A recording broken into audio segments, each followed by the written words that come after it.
একটি ঐতিহ্যবাহী দ্বীনি প্রতিষ্ঠান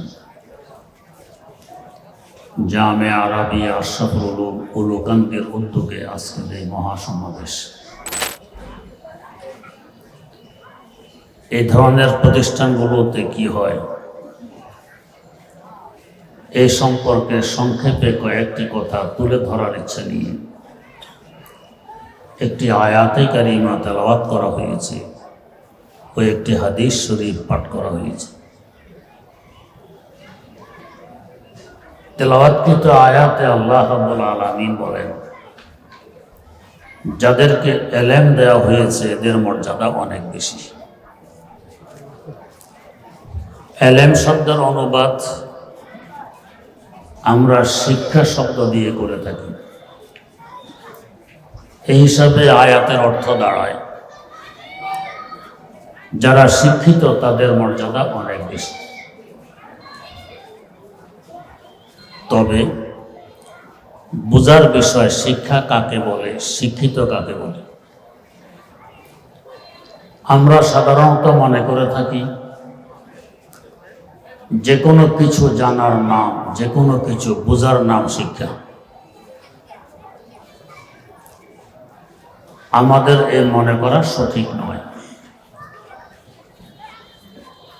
বিভিন্ন জায়গায় আপনারা লেখা দেখে থাকেন, বই পুস্তকেও উল্লেখ আছে শিক্ষা জাতির মেরুদণ্ড। কথাটি 100% সঠিক। আমাদের মেরুদণ্ড না থাকলে আমরা দাঁড়াইতে পারবো না, বসতে পারবো না। জাতির শিক্ষা না থাকলে ওই জাতীয় দুনিয়ার সামনে দাঁড়াইতে পারবে না। যে জাতি থেকে শিক্ষা বিদায় নেয় এক সময় এই জাতির অস্তিত্ব টিকে থাকে না, অস্তিত্ব হারিয়ে যায়। শিক্ষা জাতির মেরুদণ্ড। এবারে আসুন, যদি যে কোনো কিছু জানার নাম, যে কোনো কিছু বোঝার নাম শিক্ষা হয়, চোর চুরি করার আগে জেনে নেয় কিভাবে আরেকজনের মাল নিয়ে পালাইতে পারবো, আমি ধরা পড়ব না। বোমাবাজ বোমাবাজির আগে জেনে নেয় কিভাবে বোমা ফুটাইলে আরেকজনকে খুন করতে পারবো, আমি নিজে খুন হব না। যে কোনো কিছু জানার নাম যদি শিক্ষা হয়, আর শিক্ষা জাতির মেরুদণ্ড, তো চুরি জানা, বোমাবাজি জানা এগুলোকে জাতির মেরুদণ্ড?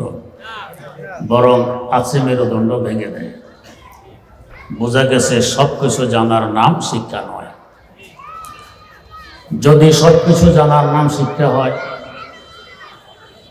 বলতে হবে মুরগি শুধু শিক্ষিত নয়, অনেক বড় শিক্ষিত। কিভাবে?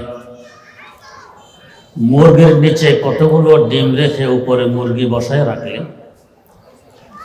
সাধারণত 21 দিন পর ডিমে বাচ্চা আসে। মুরগির দেহের তাপ আর হিটে ডিমে বাচ্চা আসে। আপনি যদি মুরগির নিচে ডিমগুলোতে 1, 2, 3, 4 এভাবে লেখে লেখে সিরিয়াল দিয়ে সাজাইয়ে রাখুন, আগামীকাল এসে দেখবেন আপনার সিরিয়াল ঠিক নেই। 2-এর জায়গায় 5, 5-এর জায়গায় 3, উলট পালট হয়ে গেছে। কে করলো? মুরগি নিজেই। কেন করলো? সে কথা বোঝে যে ডিমগুলো সরাসরি আমার বুকের নিচে, এগুলোতে তাপ লাগতেছে বেশি, যেগুলো আমার পার্শ্বে ওগুলোতে লাগতেছে কম। অতএব মালিকের সিরিয়াল ঠিক রেখে আমি যদি বসে থাকি, আমার বুকের নিচের ডিমগুলোতে বাচ্চা আসবে, পাশেরগুলো হয়তো পৌঁছবে অথবা বাচ্চার দেরিতে আসবে। যদি পচে যায় অনেক বড় ক্ষতি, লস। যদি বাচ্চা দেরিতে আসে আমার জন্য মহা সমস্যার সম্মুখীন হতে হবে আমাকে। কিভাবে? যে ডিমগুলোতে বাচ্চা এসে গেছে, বাচ্চাগুলোর দাবি হবে আমাদের মুরগি মা আমাদেরকে নিয়ে বাইরে ঘোরাঘুরি করুক, আমাদের আদারের ব্যবস্থা করুক।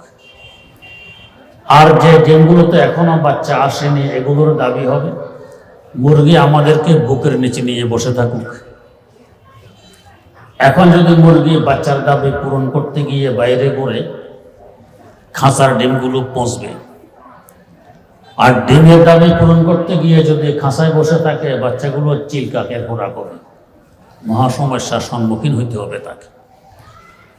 তাই সে আপনার সিরিয়াল ঠিক না রেখে নিজে উলট পালট করতে থাকে, যাতে গড়ে সকল ডিমের সমান হারে তাপ লাগে, একসাথে বাচ্চা আসে। আমাদের দেহ তো তাপ আছে, আমরা হাত দিলে কি বুঝতে পারবো এখন কত ডিগ্রি তাপ? পারবো না। থার্মোমিটার ব্যবহার করার পরে বুঝি এখন তাপ কত ডিগ্রি। আমরা তো তাপ বোঝার জন্য থার্মোমিটার ব্যবহার করেছি। মুরগি তার ডিমের তাপ বোঝার জন্য সে কি থার্মোমিটার ব্যবহার করেছে? করেনি। সে থার্মোমিটার ছাড়া নিজেই বোঝে। তাহলে আমরা বেশি বুঝি না মুরগি বেশি বুঝে? মুরগি। এরপরও তো মুরগিকে শিক্ষিত বলে না। কেন বলে না? এগুলো বুঝার নাম, জানার নাম, শিক্ষা নয়, তাই বলে না। আর একটু সামনে অগ্রসর হই।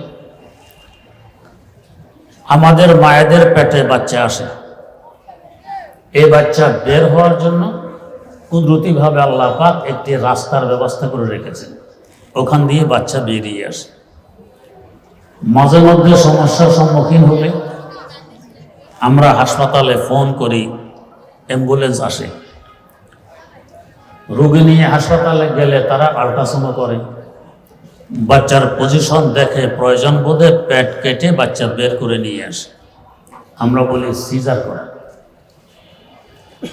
মুরগির ডিমের ভিতর থেকে বাচ্চা বের হওয়ার কি কোনো রাস্তা আছে? নেই। তার মানে প্রত্যেকটি বাচ্চা সিজারের মাধ্যমে বের হয়। তো মুরগিকে দেখেছেন হাসপাতালে ফোন করতে, ডাক্তার সাহেব অ্যাম্বুলেন্স পাঠান, আমার ডিমের ভিতরে বাচ্চা বের হওয়ার রাস্তা নেই, সিজার করা লাগবে।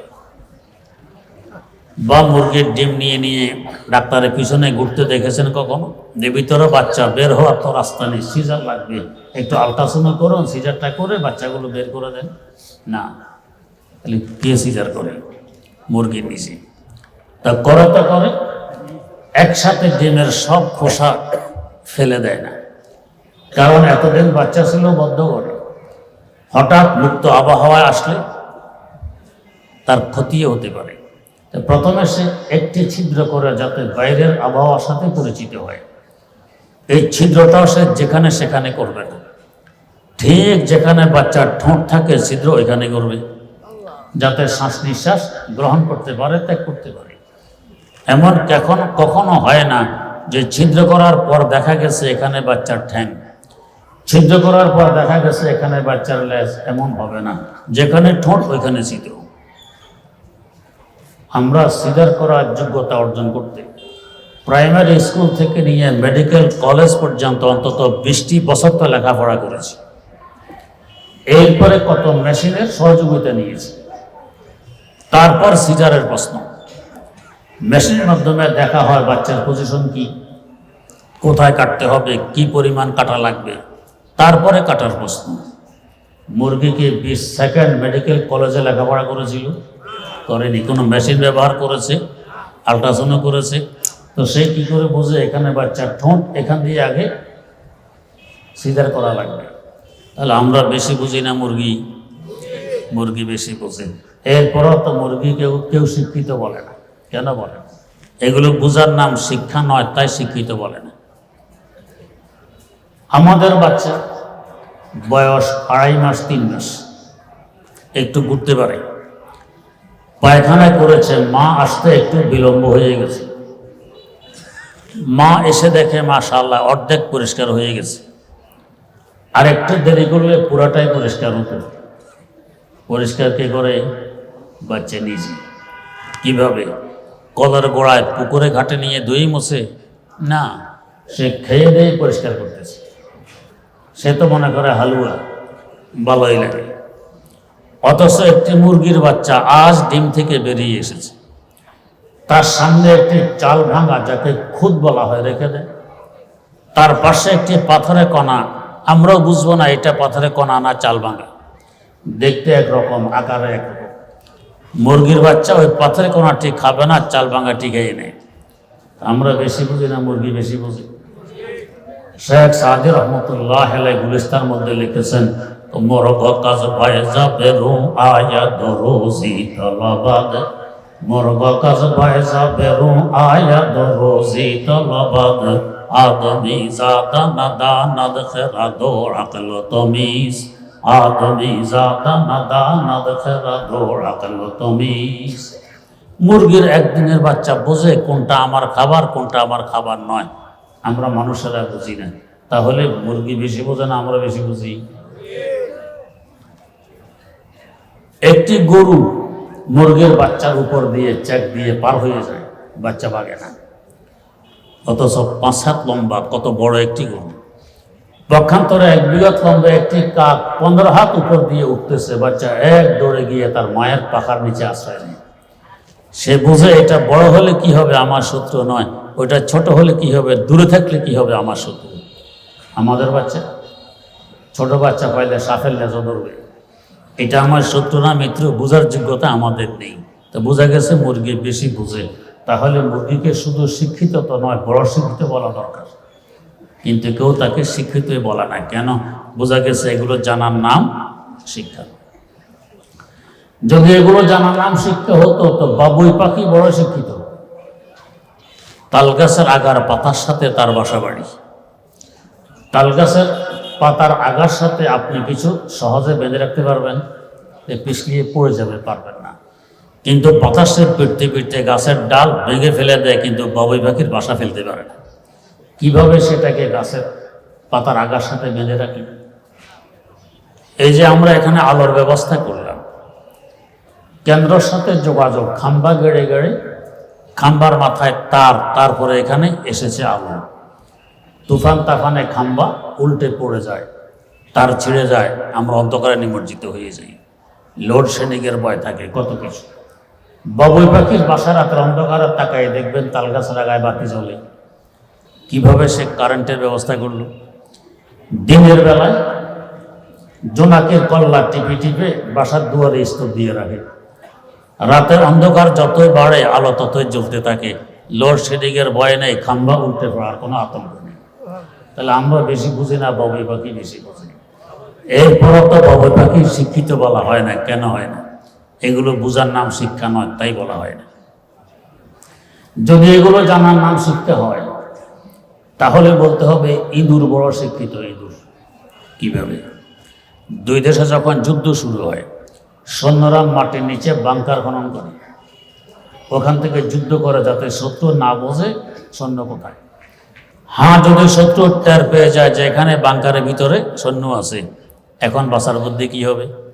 মাটির নিচ দিয়ে দূর পর্যন্ত একটি চোরা রাস্তা খনন করে রাখে, শত্রু টের পাইলে ওখান দিয়ে যাতে ভাগা যায়। এই বাংকার খনন করতে কয়েক মাস ট্রেনিং দিতে হয়। ইরি ক্ষেতের আইলে ইঁদুরও বাংকার খনন করে, টের পাইলেন আপনার ধান কেটে কেটে সে গুদামজাত করতেছে তার বাংকারের ভিতরে, আপনি তার সাথে যুদ্ধ ঘোষণা করলেন, গরম পানি বালতিতে করে এনে ঢালতেছেন তার বাংকারের মুখে, হাতে একখানা দাও কিংবা লাঠি, শত্রু বের হবে, আক্রমণ করবেন, শত্রু প্রতিহত হবে। 5-7 বালতি পানি ঢালার পর দেখলেন 10-12 হাত দূর দিয়ে ফুস করে বেরিয়ে দৌড়, শুধু লেজ দেখতে পাইলেন, পুরো ইঁদুরটাও দেখতে পাইলেন, দেখে গেল। ইঁদুর কিভাবে শিখলে বাংকার খনন করা? তাকে দেখেছেন ক্যান্টনমেন্টে আর্মি অফিসারের পিছনে পিছনে ঘুরতেছে, স্যার যুদ্ধ আমাদেরও হয়, একটু ট্রেনিংটা দিয়ে দেন, বাংকার কিভাবে খনন করা লাগে। তাহলে আমরা বেশি বুঝি না, ইঁদুর বেশি বুঝি। এরপরও তো ইঁদুরকে শিক্ষিত বলা হয় না, কেন হয় না? এগুলো বুঝার নাম, জানার নাম শিক্ষা নয়, তাই শিক্ষিত বলা হয় না। যদি এগুলো জানার নাম শিক্ষা হয়, ওই পোকাকে বলতে হবে বড় শিক্ষিত। আমরা বিল্ডিং বানাই, ভিতরে লোহার রড, পাথরের কণা, সিমেন্ট, লাল বালি, সাদা বালি, আরো কত মেডিসিন ব্যবহার, এরপরও তো মাঝে মধ্যে বিল্ডিং ধসে পড়ে। ওই পোকাও বিল্ডিং বানায়, পুকুরের পাড়ে বাঁশঝাড়ের নিচে কত উঁচু বানাই ফেলেছে তার বিল্ডিং, রড নেই, সিমেন্ট নেই, ইটের কঙ্কর নেই, পাথরের কণা নেই, এরপরও শুকিয়ে গেলে লাঠি দিয়ে পিটেলেও তার বাড়িঘর ভাঙতে পারবেন না। ভিতরে কত প্রকারের কামরা, ওই প্রকার বাসা বাড়ি, বড় কামরা আছে, ছোট কামরা আছে, হাইওয়ে আছে, ছোট ছোট রোড আছে, কত রকমের কামরা সে নির্মাণ করলো। তো তার বাড়ি তো ভেঙে পড়লো না। তা আমরা বড় ইঞ্জিনিয়ার না ওই পোকা বড় ইঞ্জিনিয়ার? এরপরও তো ওই পোকাকে কেউ ইঞ্জিনিয়ার বলে না, শিক্ষিত বলে না। কেন? এগুলো জানার নাম শিক্ষা। যদি এগুলো জানার নাম শিক্ষা হতো তো মৌমাছি বড় শিক্ষিত। আমরা যদি একটি বস্তা ঝুলাইতে যাই, নাইলন কিংবা সুতলি ব্যবহার করি, বস্তা ঝুলেই মাঝে মাঝে ইঁদুরে কেটে দেয়, বস্তা পড়ে, অথবা রশি ছেড়ে বস্তা পড়ে যায়। মৌমাছি গাছের ডালে তাদের বস্তা ঝুলায় মৌচাক। সুন্দরবনে শুনেছি কোন কোন মৌচাকে 1 মণ পর্যন্ত মধু পাওয়া যায়। তার মৌচাকের ওজনও থাকে আধা মণ। 1.5 মণ ওজনের বস্তা সে গাছের ডালে ঝুলাইল, না নাইলন ব্যবহার করলো, না সুতলি, না জিআই তার। তার বাসাটা কখনো সিঁড়ি পড়লো না, ইঁদুরও কাটার সাহস পাইল না। আমরা ঘর ভাড়া নির্মাণ করি, ভিতরে রুম 5টা 10টা 15টা নয় 20টাই হোক, আমরা টেপ দিয়ে মাপ দিই, অ্যাকুরেট কামরা বানাবো। তারপরও প্রস্তুত হওয়ার পর দেখা যায় এক কামরা 1/2 ইঞ্চি বড়, আর এক কামরা 2 ইঞ্চি ছোট। মৌমাছি হাজার হাজার কামরা বিশিষ্ট বাড়ি বানাইলেও তার মৌচাক আপনি মাপ দিয়ে দেখবেন একটা চুল পরিমাণ কোনো বেশ কম নেই, সব কামরা এক মাপের। আমরা বড় ইঞ্জিনিয়ার না মৌমাছি? আমরা ওষুধ প্রস্তুত করি, খাবার বানাই, প্যাকেটের গায়ে একটা ডেট লেখা থাকে, এর ভিতরে ভিতরে খেয়ে ফেলতে হবে। ডেট ওভার হয়ে গেলে খাবার আর খাওয়া যাবে না। ডেট ওভার হয়ে গেলে ওষুধ আর ব্যবহার করা যাবে না, অ্যাকশনের পরিবর্তে রিয়াকশন হইতে পারে। এরপরে ওষুধগুলো যাতে নষ্ট না হয় আমরা অ্যালকোহল ব্যবহার করি, স্পিড ব্যবহার করি। আমাদের ওষুধ এক রোগের চিকিৎসা করে, মাঝে মধ্যে এক ওষুধ একাধিক রোগেরও করে, খুব কম। মৌমাছি ওষুধ প্রস্তুত করলো মধু, যার ওষুধের উপকারিতা সার্টিফিকেট স্বয়ং আল্লাহ রাব্বুল আলামিন দিতেছেন। আল্লাহ পাক বলেন, ওয়া আওহা রাব্বুকা ইলান নাহলি আনিত্তাখিযি মিনাল জিবালি বুয়ুতা ওয়া মিনাশ শাজারি ওয়া মিম্মা ইয়ারদিসুন সুম্মা কুলি মিন কুল্লি সামারাতি ফাসলুকি সুবুলা রাব্বিকি যুলুলা ইয়াখরুজু মিন বুতুনিহা শারাবুম মুখতালিফুন আলবানুহু ফীহি শিফাউল লিন্নাস ইন্না ফী যালিকা লাআয়াতান লিকাওমিন ইয়াতাফাক্কারুন। আল্লাহ পাক বলেন, তার বানানো ওষুধ মধু মদ ব্যতীত সকল রোগের জন্য চিকিৎসা।